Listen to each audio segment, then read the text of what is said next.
धनंजय, अहो काय हे? आई साहेब, अहो ह्या करता तर इकडं आलो ना. उपमुख्यमंत्री म्हणून काम सुरू करण्याच्या अगोदर तुमचा आशीर्वाद घ्यायचा होता मला. माझे आशीर्वाद तर सदैव तुमच्या पाठीशी आहे. अहो पण तुम्ही उपमुख्यमंत्री आहात, केवळ आशीर्वाद घेण्यासाठी इथं आलात? मग यायला नको असतं वय आई साहेब? अहो आई साहेब, माझ्यासारख्या अडाण्याला तुम्ही आज हितवर आणून पोहोचवला. आज मी जे काय असतोय ते फक्त तुमच्यामुळे असतोय बघा. नाही धनंजय, मी काहीही केलेलं नाहीये. तुम्ही इथवर आलात ते तुमच्या मेहनतीच्या जोरावर. तुम्हाला सर्वसामान्य लोकांची काळजी आहे, त्यांच्याबद्दल प्रेम आहे. तुमचे हेच गुण तुम्हाला या पदापर्यंत पोहोचवायला कारणीभूत आहे. मी निमित्त मात्र आहे धनंजय.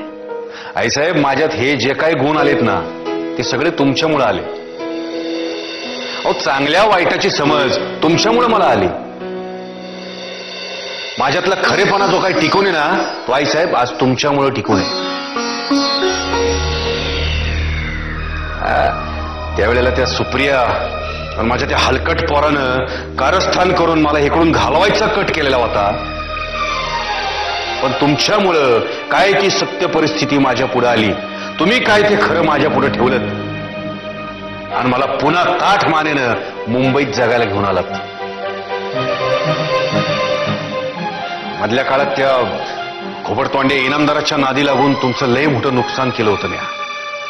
पण हे सगळे माझे अपराध पोटात घालून तुम्ही माझ्या पाठीशी उभे राहिलात.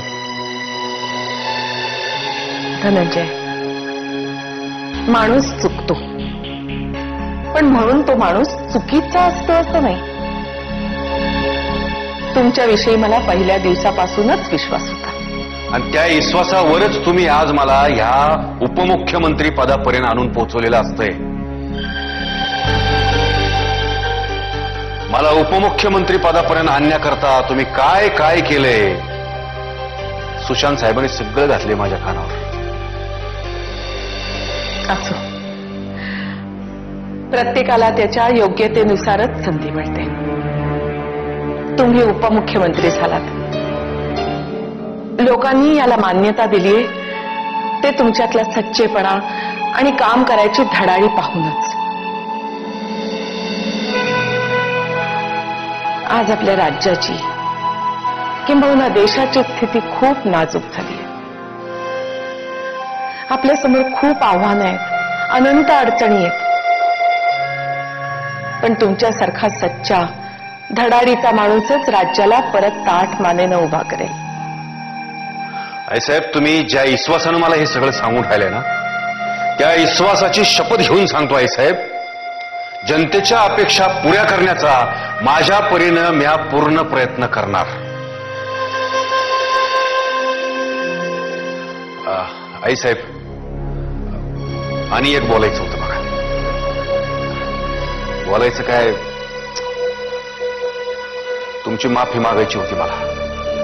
माफी कशासाठी? माझं कार्ट पापी निपजलं, ते पापी निघालं. तुमच्या घरचे आबरूपार ईश्वर टांगायला निघालं होतं. ते तुमच्या नागसुनेच्या आयुष्याशी खेळत होतं. पण नाही, तुमच्या पोरीची त्यात काय बी चूक नसती. पोरगी गंगेवानी निर्मळ आणि पवित्र असते बघा. आईसाहेब, तिला तेवढं परत घरी घेऊन या बघा. सीतामाई सारखा त्या बिचाऱ्याच्या नशिबी पण वनवासच लागलाय. तो वनवास संपवायला पाहिजे, तिची वनवन थांबायला पाहिजे. आईसाहेब, तुम्ही काळजी करू नका, ती आमच्याच घरी आहे. काय आईसाहेब, रिया इकडे घरी परत आली? हो, ती निर्दोष आहे असा माझ्या सुनेचा विश्वास होता. म्हणून ती हॉस्पिटलमधून तिला आमच्या घरी घेऊन आली आहे. आणि आता देशमुखांची सून म्हणूनच ती आमच्या घरात राहणार आहे. आईसाहेब, काय सांगून राहिलं तुम्ही हे समजा? आईसाहेब विश्वास ठेवा, हे समजा ऐकून माझ्या मनावरचं एक लय मोठं ओझं हलकं झालंय बघा. म्या गौरीला बी सांगतो हे सगळं. आता तुम्ही इतर कशाचाही विचार करायचा नाही, फक्त राज्याच्या आणि लोकांच्या भल्याचा विचार करायचा. ज्या लोकांनी तुमच्यावर विश्वास टाकलाय त्यांच्या विश्वासाचं सोनं करा.